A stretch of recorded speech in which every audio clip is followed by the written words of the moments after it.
Welcome back to Oldboy. This is the first time we've ever talked about that film on the podcast. Well, it's the first This time is new territory. that 100% of the people on the podcast has liked it. Well, to be fair, I think Jonathan's quite a big fan. It's just Tony that brought the score down, I think. Wasn't Anyway, it? yeah, so this is something that we said we were going to do in the summer, and it's now December, and we're doing this is more trilogies, whatever it's called. Trilogy. Like a trilogy of trilogies. Oh yeah, because we're only doing 3, right? The Yeah. Tri-Trilogy. Although we could just do the Toy Story trilogy, because that would be one of the best ones. Yeah. Even though no, Toy Story 2 is a definitely. piece of shit, according to you. So, so the plan is we do these 3 trilogies, and then afterwards we do the trilogies that are like thematically linked, right? So we carry on the we just try and pick the most pretentious film trilogies of all time. So we do the Coca trilogy, we do the Human Condition. Yeah, and the Apu trilogy. Yeah. But yeah, this is, we're going to be talking about, I mean, you clicked in the video, we haven't, but this is the Vengeance trilogy, which kind of is a thematically linked trilogy, to be honest. Well, that is true, Yeah. actually. Yeah, I don't know why I said that. And then we'll be doing the Three Colours trilogy afterwards. And the reason for this is me and Ethan both just watched these films kind of over the summer. Because I think they're all, one of them was on Mubi. Actually, they were all on Mubi. Yeah, but I think I watched every single one of them in movie apart from the middle one because I'd already seen it. And then the season finale of this is kind of what we actually want to do, which is to talk about the Before trilogy, which I think is probably the best film trilogy of all time. Yeah. No, I'd agree with you yeah. on that. I mean, you saw my movie submission form where I just wanted to talk about it as much as I possibly could. So yeah, I mean, we'll be looking forward to talking about those, and maybe Johnny will come on those because he's seen 2 or 3 of them. But I guess the reason we didn't want to pick them for the podcast originally is because I think it took us both a long time to complete the trilogy. We watched Before Sunrise together at Film Unit, and then a few months later, and we'd both seen Sunset, and then it took us a while to get around to watching Midnight. But yeah, before we get to that, we have to talk about the Vengeance trilogy, which is Park Chan-wook, I think. It is Park Chan-wook, yeah. It's 3 films. It's a trilogy of films. 2 of them have Vengeance in the name. An Oldboy just doesn't, but it's in the middle of it for some reason. Yeah, so it's Sympathy for Mr Vengence, and then Oldboy, and then Lady Vengeance, but I've also heard that one called Sympathy for Lady Vengeance as well sometimes. I know. So I think it has that second name. I think Lady Vengeance is like the title in most territories, so I guess we'll go for that. Yeah. So should we start off talking about the first one? Yeah, I mean, we pretty much talked about Oldboy, so we will, when we come to Oldboy, we won't talk about it for long. Yeah, I think you've liked it more since rewatching it, just marginally, right? Yeah, I think when we did the Oldboy podcast originally, you actually talked about there being a Vengeance trilogy, and as like a joke, you were like, "Oh yeah, I'm going to make you watch it."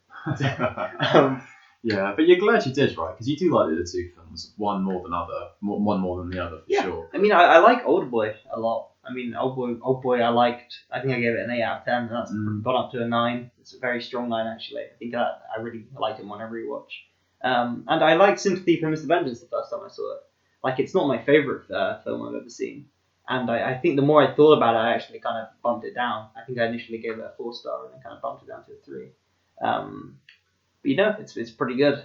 I mean, I don't know how quickly we want to get into like talking about the entire film. If you want to talk about the beginning and work our way through it, or you want to talk about the fact that this is a film that kind of spends its first half giving you one character situation, making you kind of really like you're following them, you care about their situation, and then like a horrific event happens where you almost turn on the character, and then you're suddenly following a different character. It's basically The Last of Us 2, but definitely. That's definitely true, but I think what makes you turn on that character and eventually the second character is how their method of dealing with their situations kind of spirals out of control, and their sort of methodology and their actions become more and more horrific as the film goes on. Whereas I think the incident or the action that causes Song Kang-ho to be involved, it's a really strange film because I feel like similarly to Last of Us 2, there are actions that characters take that aren't unjustified, and even towards the start, for both characters are quite empathetic at first, but it kind of they can't help but but be forced into a position where they have to do terrible things to try and survive and get the better of the other. And that's what the film's about, because it starts off with a character who has a sister who needs an organ transplant, and he's been recently laid off for his work, and he tries to hatch a plan to get his organ back, and not to get his organ back, but to get an organ transplant for a sister. And what this involves doing is blackmailing the boss of the place that he worked that fired him. And his plan involves kidnapping the guy's daughter and selling her back for ransom. And the interesting thing about the way that entire part of the film is done is that the daughter dies, which sets off another course of events. But it's you could talk about blame and you could talk about responsibility, but I'm fairly certain, if not completely certain, that he had no intention of the girl dying. It was an accident. He kind of looked away for a minute or so because his mind was preoccupied with something else, and she'd kind of wandered off into the lake and she'd fallen in and she didn't know how to swim, so she drowned. Yeah, that sequence is kind of very hard to watch, especially because there's like an inevitability that you know it's going to happen, and because the character is deaf, there's a lot of kind of good subjective filmmaking where it kind of puts you in his point of view, so you can't hear what anyone's saying. And in that sequence, maybe you do see it, but there's definitely, I know that for a large kind of section of that sequence, what I can remember is you're like in his point of view, so you can't really hear anything. No, definitely, I agree with that. And the repercussion from it is, well, straight away he obviously seems really remorseful and he's in shock because this has kind of fucked up his plan entirely. The reason that he went over there in the first place was to bury his sister, because his sister had committed suicide at that point, because I think, I can't remember the exact reason. I want to say that she never really had much hope for her situation to begin with. I think she finds out about it because she didn't want to help him with it. That's right, yeah. No, I definitely remember him reading the letter, because I think the first shocking moment in the film is when he finds his sister dead, and he takes her to be buried. And it's never actually, I think, explicitly said, but I feel like I remember him it looking like he was going to release the girl by the end of it, but in a kind of a tragic twist of fate, she ends up drowning, and it's kind of his responsibility because he kidnapped her in the first place. But I don't think there were any. I don't think there was a sense of him ever actually really wanting to do something bad for her. I think he just wanted an organ for his sister, and he was angry for being laid off from work, so he said kill two birds with one stone. Well, this is the Vengeance trilogy. I guess this is kind of the first act of vengeance to get something back on his boss. He kind of does this kidnapping, and there's a lot of talk about like, kidnappings, like they aren't that bad. They're kind of a victimless crime almost, and it does a good job of trying to sell you on the fact that this is a good idea in the first part, where you're kind of hanging out with this guy and his girlfriend, and you kind of see his sister's situation. He also kind of gets fucked over by like an underground kind of organ donor. Yeah. In a really like kind of horrific scene. I think this one more than the other. I think as this trilogy goes on, it kind of changes what it means, how it's ever like evaluating vengeance. Like this whole thing is a rudimentation on like what vengeance is and if it's ever justified. And that kind of worldview changes as it presents different points of view.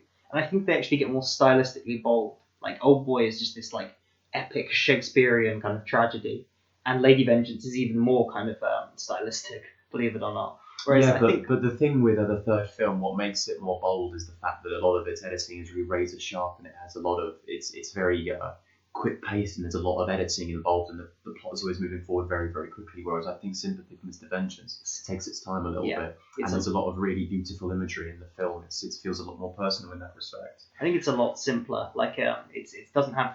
I think it doesn't have these insane stylistic flourishes of like Oldboy with the kind of like animation of like the hand's gonna hit this person's head and like the entire film of Lady Vengeance. But it does have like I say really kind of creative like filmmaking, like presenting a deaf character's point of view and just I guess other things.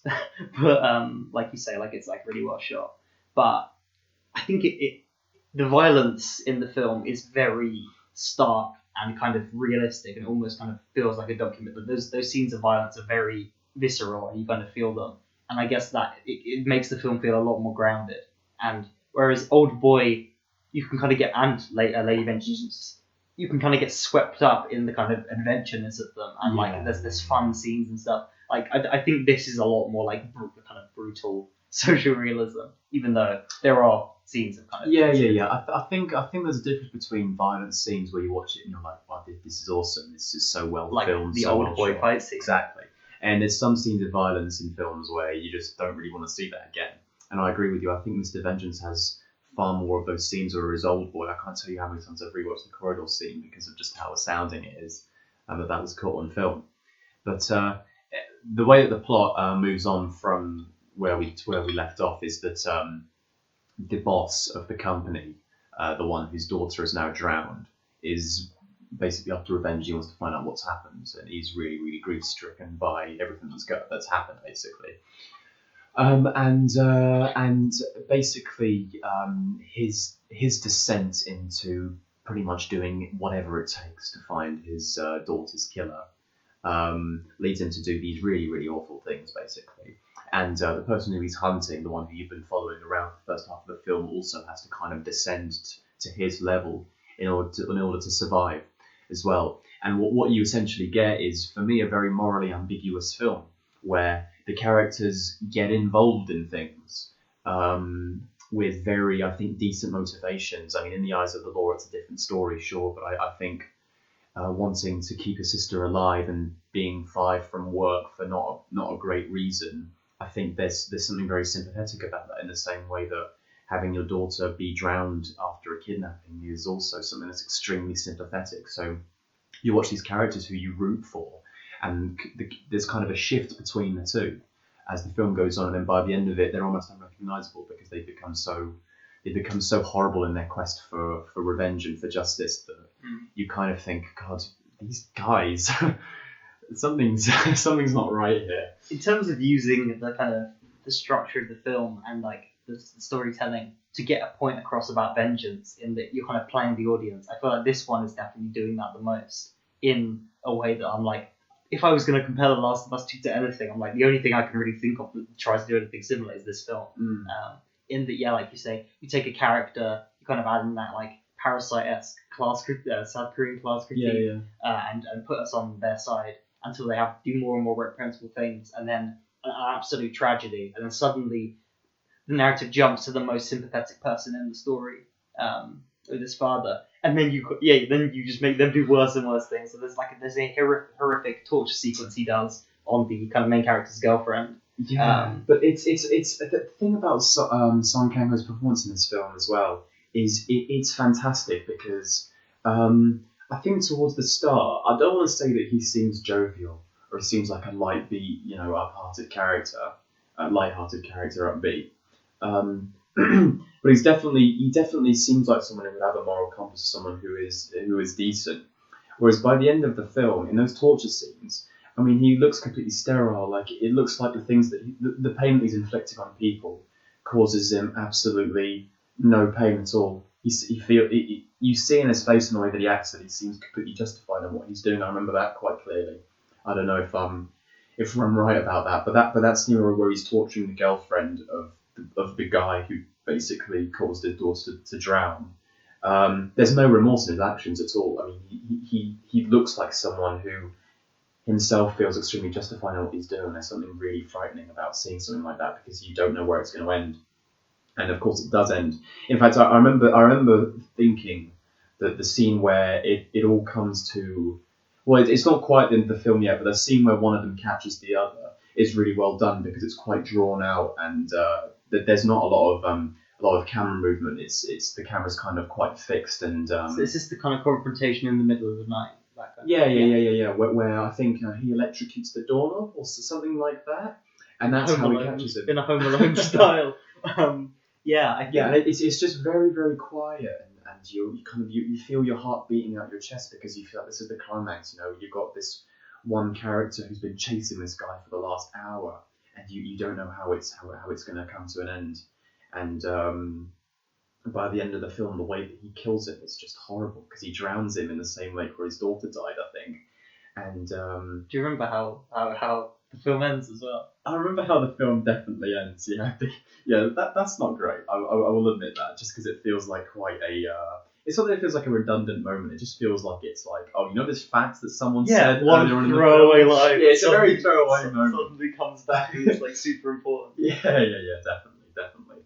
And I'm definitely I'm definitely on the side with this character has killed this character, and his memes about it has been so unredeemable that I don't think that this character deserves to live anymore, basically. And I like the fact that he does die by the end of this film because the throwaway line basically comes back in a big way. But they really should have done that a little bit better, because it feels like it just feels like a really poorly written moment, especially it being the actual end of the film, where there's this woman who said, "Oh yeah, I'm part of a secret underground terrorist organization. If you kill me, my friends are going to come and hunt you down," and that's what happens. But it feels like such a. I guess I did kind of like it because she says that, but I think it's really right. Like there's like 4 guys who live next to her who just kind of are perv on her and listen into what's going on in her apartment. Oh, that's right. Yeah. So and I think they do a good job of having a few shots of kind of reminding you they're there. So I think it. Oh, you remember that? They're all listening, like stacked one after the other, just. Oh, yeah, and then they end up being the people that kind of kill. I don't know the character's name, but non-Song Kang Ho. Oh no, yeah, it is Song Kang Kang Ho. It is Song Kang Ho. I guess for me, when you have that great scene at night where it is that really drawn out final confrontation. My problem is at that point, as an audience, I guess this was to the success of the film, which just had no emotional investment in either of these people now, because I'm like, I don't particularly, like, I get it, vengeance is bad, I don't like you guys, so like, I could appreciate it from a filmmaking point, but I guess I didn't really have any emotional investment into who lives and who dies at that point. I understand that completely, and I think with me I had a different reaction where by the end of it I do agree I didn't recognise them anymore because they felt so different to who they were at the start of the film, because they'd been through so much, they did inflict so much damage on the people around them. But I mean, the real power for this film, for me, the reason why I genuinely think it's fantastic then, and I still do now, I still give it a really solid 9 out of 10, is because I was so invested in the start with these characters. I was like, well, I mean, this guy's in the right, but so is this guy. But now they're not in the right anymore. And I felt like my emotions and feelings were being played with so much, as well as my expectations, that by the end of it, it felt like such a roller coaster ride, because I couldn't forget the fact that these characters did start from, decent and morally upstanding positions. And it was only kind of twist of fates more than anything. Well, it was the thirst for vengeance, Ethan, It really is the Vengeance trilogy. Did you have sympathy for Mr Vengence by the end, Yeah, it's definitely a very interesting film, and I do love it a lot. But I think I've said enough about it. I still think that there's some scenes in the film that are visually, and artistically they look so beautiful, and even some of the violence in it as well. I think there's a particular image in my mind where Song Kang Ho's got non-Song Kang Ho in the lake, and he cuts the heels of non-Song Kang Ho, and you see the blood leaking out of his foot, and there's something kind of gorgeous about it, I will admit. And there's some really, really great striking imagery in the film associated with violence that I think does look really nice. And in the moment, I was like, that is beautiful, but it's so dark at the same time. Yeah, it is. It's a very it's a grimy and disgusting film, but it's so well shot that you're kind of like, yeah, that is great. I think for me, I just preferred the more stylistically bold other films about vengeance that I've seen from this director in Oldboy, which is what we'll talk about next, Lady Vengeance, and then the epilogue, which is The Handmaiden. I think they get more stylistically bold as they go on, and I think I actually like them as they get more and more kind of stylistically bold. Whereas I appreciate the message of this film. We just found the scenes kind of so brutal and kind of so visceral and real that I eventually kind of just checked out of my kind of emotional engagement with the film, which is kind of never a good thing. But I guess intellectually, I'm like, yeah, it is a fantastic film, probably as good as the other ones. But personal taste, I think this is definitely my least favorite. All I remember coming out of it was thinking, before going into it, Oldboy was still going to be the best one, because Oldboy is such a phenomenal film. But Sympathy for Mr Vengence gives it a really good kick. it's very neck and neck between those two, I'd say, for me. Should we just talk about Oldboy now then? Yeah, we can do. Oldboy's a great film that I watched for the first time when I was about 11 years old. I shouldn't have done that. Where did you watch it again? On my Wii U gamepad. As Park Chan-wook intended. Oldboy.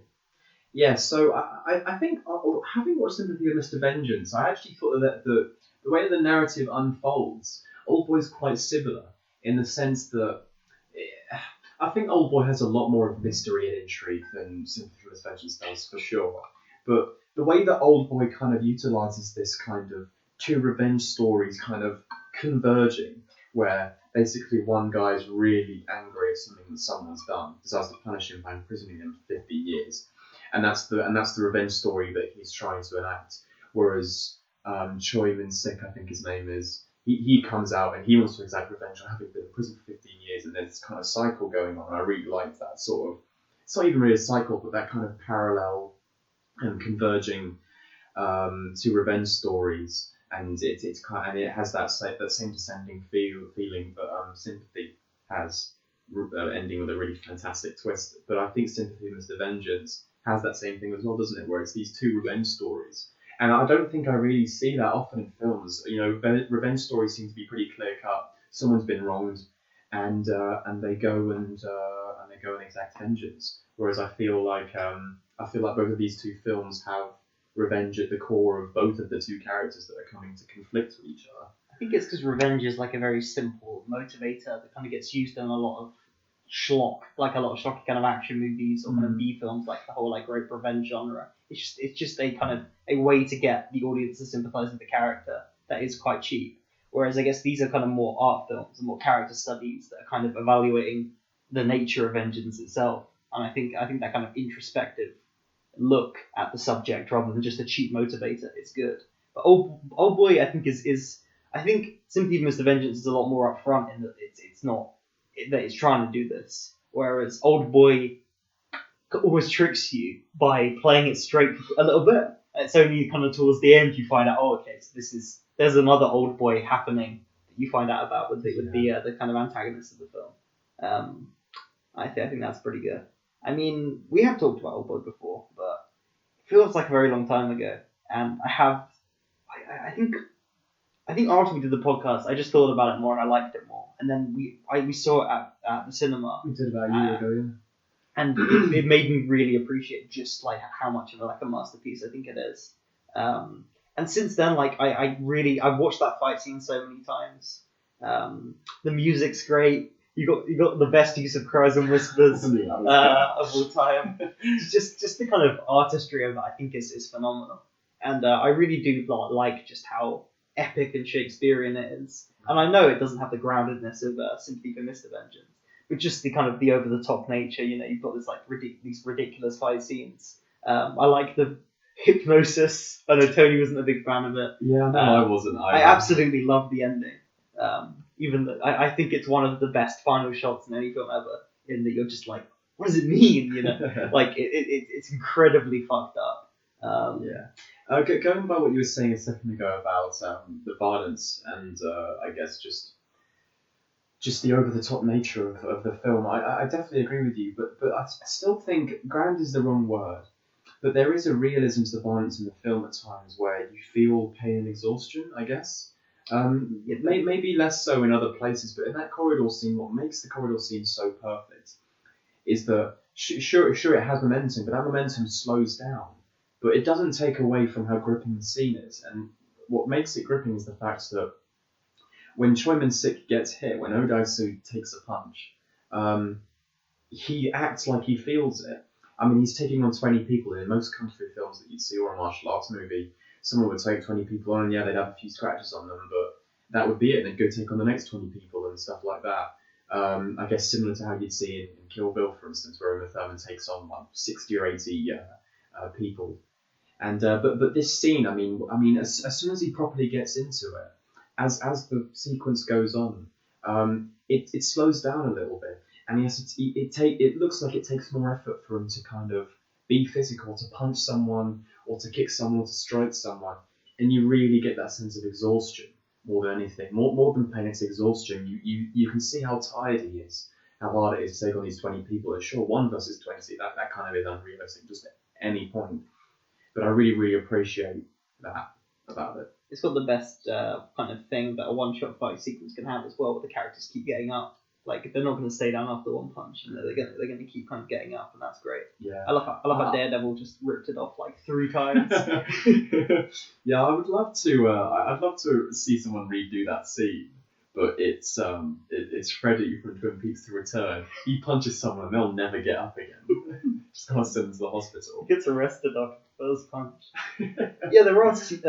You were saying about the violence in that scene, but there are sequences of violence that I think are as visceral and kind of almost realistic, but like as horrible as something that would appear in Sympathy for Mr Vengence. Like the one I actually can't watch is just before when he's like, I think is he ripping his fingernails out or something. There's something, yeah, there's something he does to, but I'm just like, okay, this is making me too uncomfortable. And then he cuts his own tongue out with a pair of scissors, which again is really hard to watch. Yeah. But I guess what sells that kind of ending and those kind of violent acts is just how good the performance is. Like it's incredibly over the top. Yeah. But the story is over the top. I think it suits it really well. And I really love the simplicity in how we'll call him Evergreen, just because I know that's his code name. That's not really his name, but I can't remember the actual character's name or the actor who plays him. And no, actually, no, he's called Lee something, I think. But anyway, the simplicity with Evergreen's death that I really like is that after he's got his revenge, after he's basically humiliated Odesu in the worst way you can ever humiliate someone, full stop. He gets into the elevator and he just kills himself because he doesn't have anything to live for anymore. This is what he's spent the last, I don't know, God knows how long planning. Now that he's done it, I think he's okay leaving the world, I guess. And I love that he kills himself before Odesu really has a chance to kind of react to anything after having to go through the shock with realizing that he's had sex with his own daughter. He listens to Cries and Whispers, and that's what does it. He decides to kill himself listening to that great piece of music. Yeah. God, it's such a good film. Like, it has maybe the best first half an hour of any film ever. Like, it's so great. I know there was that whole thing about starting with the guy hanging off the building, but I think that's great. Guy's trying to kill himself holding a dog, grabs him by the tie. You see him as a drunk, immediately into the 15 years, gets out, You have him waking up on a box and you think he's in the middle of a field, he's on a roof, stops the guy killing himself. He gets in the lift where he has to hold himself in the corner to not fucking attack a woman because he's not seen one in so many years. And then he walks out of the building, the guy hits the car, and then you've got the scene where he eats the live squid, he gets a high off the cigarette and fights the youth. It is one of the best first acts in any film ever, and probably one of the best third acts. I think my problem when I originally watched it was the second act, but I think it is important to kind of have the slower pacing and build the clues and the mystery. I think definitely. I think there's something very satisfying in slowly revealing what's been going on, because soon after the end of the first act, or even at the end of the first act, where you were just talking about, he finds out that this has all been happening for a reason. And you kind of assume that anyway as an audience member. But I could definitely see how someone like Odesu could lose all sense of meaning in 15 years' time. Just basically driving oneself mad with figuring out the purpose of everything that's happened, being in prison like that. And so when you find out that there is definitely a methodology about it, there are reasons for why this happened to him. That's when you get into more of the mystery aspect of the film. And yeah, sure, that second act, I know you kind of found it a bit tiresome the first time you watched it, but I do really like it. I remember the first time watching it quite clearly, just being really involved with trying to basically put the pieces together and figure out what's going on, and basically what you find out that he's done was something that I was very surprised about, because it has another very interesting thing, like a very, very interesting idea, where it's all about blame and accountability. Because what Odesu did to be in prison for 15 years is, it's kind of, I think it's very undeserving, because all he does is start a rumor about something that he saw, but obviously his intention was never for the girl Evergreen sister to commit suicide. But it's all about accountability and responsibility that I think the first film also has thematically, where it's all about, well, you can see the cause and effect here, but it's hard. It's really hard to kind of dish out blame between characters, because sometimes you feel like characters couldn't help but basically get pulled in over their head and do what they have to do because of what's happened. It's got cause and effect, and I like that. And then Evergreen has to get involved because he can't cope with the death of his sister. And you kind of see that and you think, well, I mean, sure, incest, yeah, it's weird and it is immoral, sure, but I mean, at the same time, having to cope with the death of your sister, that must be extremely hard. And that's also, I think, quite empathetic as well. So it's very similar to the first film in that respect, I think.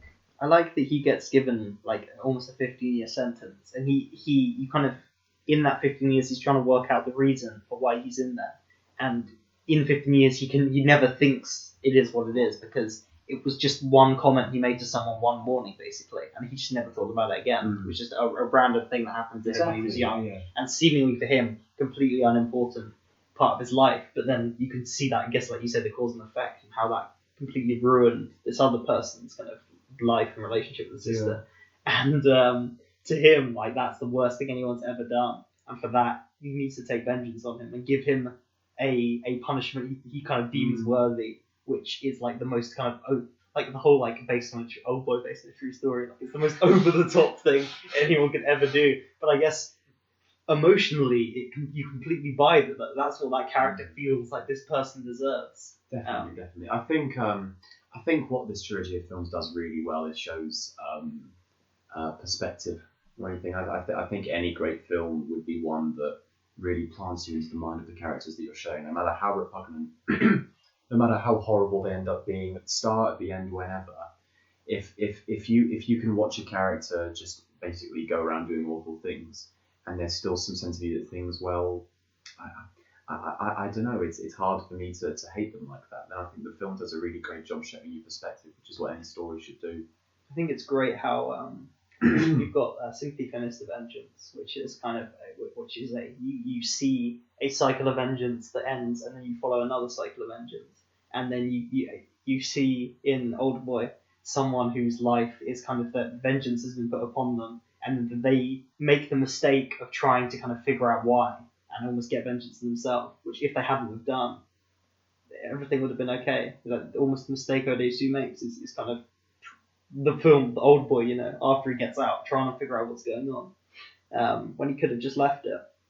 And I think the director, Park Chan-wook, is kind of making these films about how vengeance is really bad, but then he ends the trilogy by vengeance. Yeah, by complicating it, which I think is awesome. I think he could have very easily made another film about the same plot, the same tragic end for men taking vengeance upon men.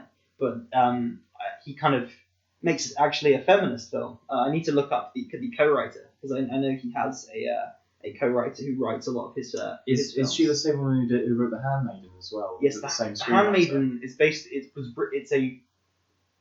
based on a book which is set in Victorian England, which is written by a woman in like the 2000s, and him and her have done an adaptation of it, moving it to Japan occupied Korea. Right.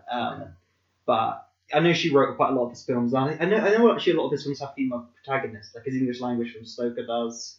I think there's another one called like I'm a Cyborg and That's Okay, maybe. I do really want to watch Park Chan-wook's of the films. But yeah, to complicate it in the third film of the trilogy, I guess it's not too complicated, because Mr. Beck is one of the most evil characters that's ever been in anything ever. So if you were trying to make a case for vengeance being a good thing, he is quite a good straw man to make that argument for. But I was just wondering, what do you think of Lady Vengeance? I think it's the weakest film in the trilogy, but I still think it's really good. There's still definitely things I like about it. I think I definitely agree with everything that you've said, full stop about it. Definitely at the start of the podcast where you were talking about how the film is quite is really, really bold, and it has a lot of crazy imagery, and it still has that quintessential thirst for blood and violence that his previous two films have. But I think where it lets it down for me is that I think I watched Sympathy for Mr Vengence and I thought, God, this film is off the rails. Like I'm so hooked on this story. I can't wait to see how it's all gonna come together. I want to see who's the one who ends up on top, and you find out that neither of them really do end up on top.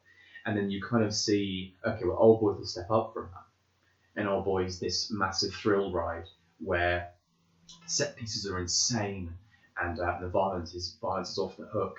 And then I think I saw a screenshot from Lady Vengeance, and I thought, yeah, this is going to be like the most climactic, violent, action-packed third film of any trilogy I've ever watched, because it's going to go up. It's going to go up. And it's not as pensive or as contemplative, I think, as the first film is. But in terms of violence and action, it really dials it down, I think, quite a lot. Obviously, there's still bloody imagery in the film, definitely. But I think the first hour of the film was setting up this character who's so demonically evil. Played by the actor that played Lady Suicide. Yeah. And you just cannot wait for this woman to just basically unload a bullet in his head. And she basically gets the better of him in about 5 minutes, around the halfway point, maybe. And she kidnaps him and takes him to this place. And the next hour of this film is basically like it's almost like a court hearing. It's like 12 Angry Men, like a really fucked up 12 Angry Men. Yeah. And it's just anyway. Lady Vengeance. It's not what I expected. I think that's where it lets it down a little bit, because I think for the first half of the film I was completely like, yes, I really want to see where this goes, and I'm expecting a really amazing conclusion. But it's very anticlimactic. Because after the halfway point, when she's basically captured him, she's just keeping him somewhere. The next 40 minutes is just, okay, invite the parents along, we're all just going to shame him for the next 40 minutes. And I like all that stuff, but I think I was expecting something a bit more off the rails and adrenaline punching. I just didn't really get it. I guess, okay, so we'll talk about the second half. Like, we'll do the first half first, then comes the second half. I just want to say quickly that the other screenwriter is Chang Si-kyung. Okay. And she didn't write Stoker, but she wrote First, which I think is another one of his films. Yeah. That I'd like to see. But yeah, I think, as I say, stylistically, this is the most kind of over the top, in that it starts with her getting out of prison, and I think she gets offered like a cake or something, and then smashes it away, and then you got the camera kind of spins, and suddenly you see her time in prison. And she's made all these allies in prison, and she's going to visit them like one by one. She gets this very over-the-top gun that basically you have to put to someone's head for it to actually be able to fire the bullet that far. But it's kind of about the style that she's going to kind of right the wrongs that happened. And I think it's kind of non-linear approach of showing what happened in the past to get her into the situation, her being in prison making allies, her in the present meeting these allies is done in a really creative way. Yeah, no, I agree. I love just the strangeness of it, that she has this Australian child, so has to go to Australia in the middle of this film, and there's just a child that's speaking with an Australian accent, and they're subtitled. The subtitles are very stylistic in because they're in Japanese, obviously, not Korean, obviously, and they appear on screen as they're kind of speaking. So it was obviously fun to watch it as someone who is English speaking, to kind of have a character who's being subtitled the other way.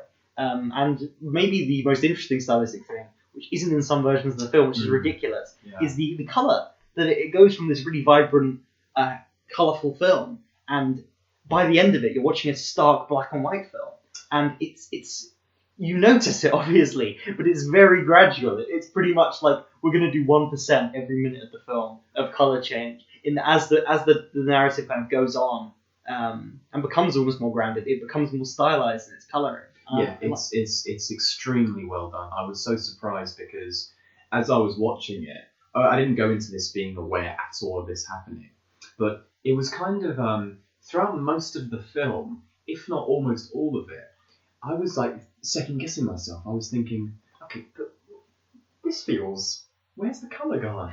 And I was thinking, well, okay, it was so gradual that you said that you noticed it, but it took me a really long time to realise that it was happening, because it wasn't such a distinct. You don't notice it's happening. You it happens, and you're like, Okay. Yeah. I think that there was a point maybe in the second half of the film where it had basically become black and white, and you're right. I had noticed that it happened, and I was like, this is black and white now.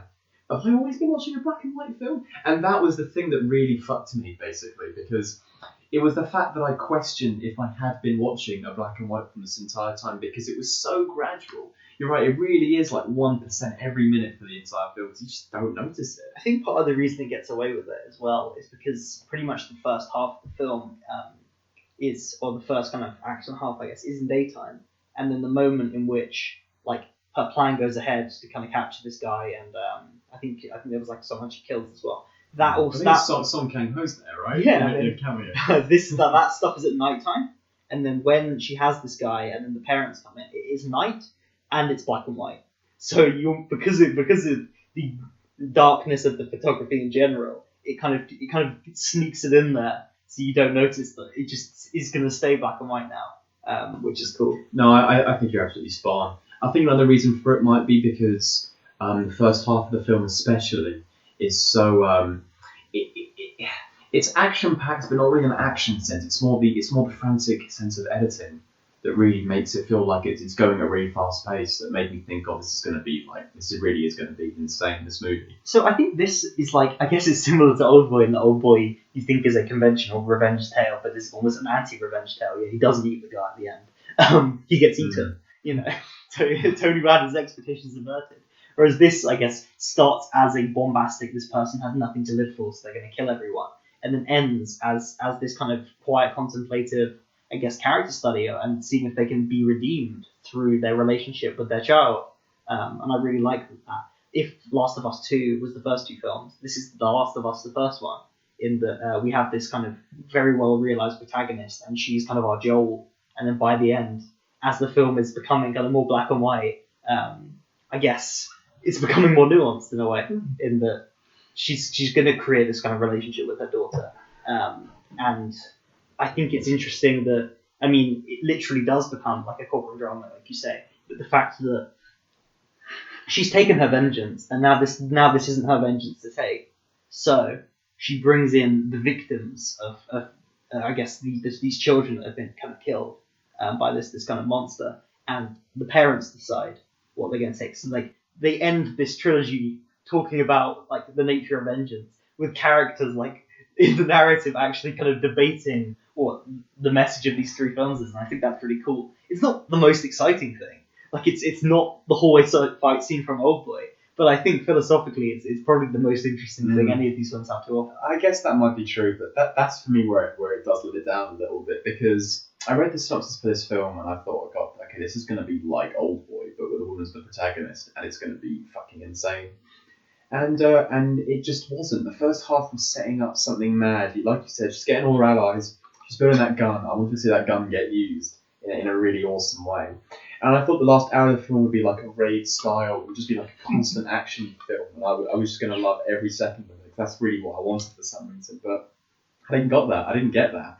I got something that like you say is kind of philosophical. It's very much characters talking in a room about the fate of a person who has taken so much from them. I think the other part where it is down a little bit slightly for me as well. This would be very impossible to do. I just want to say that.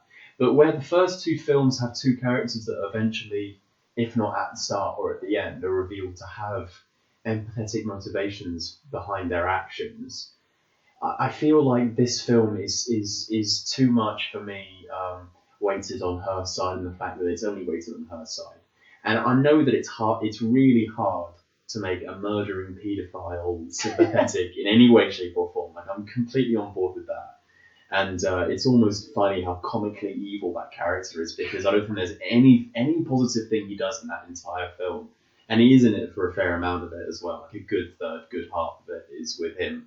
And I guess I just wish I'd wanted something that was a bit more... I guess a bit more linked to the other two films in that plot sense, where it's two characters trying to exact vengeance on each other, and I think that would have helped me enjoy it more as well. Maybe. I think what's going to happen, because I'm going to rewatch the first film in this trilogy, and I'm gonna like it more knowing how it ends. And you're gonna rewatch this third film of the trilogy and like it more knowing how it ends. Yeah, probably. It does feel like that kind of film. Yeah, I think I was just gonna. This is like a really throwaway point, but it is kind of strange the whole like in color and black and white thing. Because like when I think about certain films that are in color or black and white, I kind of remember them the other way around. Like whenever I think about First Reformed, I almost imagine that film in black and white just because of its presentation. Whereas I guess something like Casablanca, I could easily imagine in color just because of kind of how it's presented. Yeah, I see what you mean. I think a film literally kind of being both and switching halfway through is a very good way of like fucking with an audience, especially as I guess you'd say the first half would suit black and white more, the second half would probably suit color more, which is really cool. I also kind of just want to, like I mentioned, don't want to be like, oh, this one's written by a woman, so it's feminist. But like, I think it definitely does a good job of presenting like in the family, the victim's kind of side, and through the kind of the female protagonist, kind of showing like a female kind of side to vengeance. And I guess if there is a philosophy behind this trilogy, it's vengeance bad unless it's a woman getting vengeance on an evil man, then it's good. And then the epilogue being the handmaiden, which is like, I feel like the magnum opus of this trilogy, in that it takes like a bunch of ideas and crams it in there, and is probably my favourite Park Chan-wook film. Unless you watch the inferior version where it's just like an extra 20 minutes for some reason, Okay. and then you dislike the pacing because it's worse. Okay, so I will admit I watched the wrong version of that film, but I really do think that even if I watched the original cut, my opinion wouldn't have changed that much. I still think I would have had the opinion that The Handmaiden is a little bit overrated. I still think it's a good film though. It's just not amazing. The Handmaiden is like The Handmaiden. It's very funny how it has I mean, spoilers for The Handmaiden, I guess, but it has a pivotal moment in the kind of early part of the film, being a sex scene, and then it does like 2 twists later, it reveals that sex scene was the pivotal moment, but it was just way better than you thought it was, and goes on like 10 minutes, and that's actually it's more of a pivotal moment than you realise, in that it pretty much completely shifts the narrative trajectory. And I guess that's got the same satisfying thing of like women getting vengeance on men.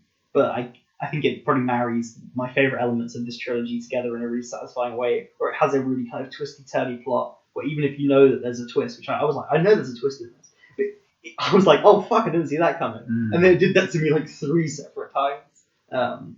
Yeah, I really like The Handmaiden, even though that's not what we're talking about here. Nah, it's not. We're talking about the Vengeance trilogy. Why do you think that they did that? Basically went for a gradual change from colour to black and white. I guess the only reason... It's cool, but... The only reason I could see it is, like, I don't know, because it does become a more nuanced film. And I guess the character becomes a lot less binary, so maybe it's kind of about that. Like, as they become less black and white, the film actually becomes more black and white. But I have no idea if it is that. I mean, it might be to do with the fact that it goes from daytime to nighttime, and the black and white photography just suits it better. I mean, it's very strange that there is a version of this film where that doesn't happen. And I think next time I'd watch it, I definitely would keep the black and white. But I would like to see how the film plays without that change. And see Do you think it would make much of a difference in how you perceive it or how you experience the film? I don't know. I mean, I'm sure there's people who've watched this film and just not clocked that it's done it, because it feels so weird to say that, but it is so gradual. Yeah. Like, you could just not notice. Yeah, no, I was definitely I was very much almost one of those people. It was really, really well implemented, I'll give it that. Alright, do you want to, should we rank the trilogy? Maybe. Yeah, we're going to give them ratings out of... No, we don't need to give ratings. I mean, we can if we want. No, let's not do this, fine. So, Oldboy, yeah, Sympathy, Mr Vengence, and Lady Vengeance. Yeah, so mine's just a flip. Sympathy, Mr Vengeance, and Lady Vengeance. I feel like we have pretty much the same opinions, just the other way around. Yeah, no, I'll agree with that. Yeah, but so this was one of the artistic trilogies that we should have done instead of that piece of shit Lord of the Rings, you know. And Star Wars, not Star Wars, Indiana Jones, what we fucking do? I know, I mean, this trilogy doesn't have a Temple of Doom at least. So, join us. We're going to do 3 colours next time, right? Yeah, I mean, that does have a Temple of Doom. Oh, good God, yeah.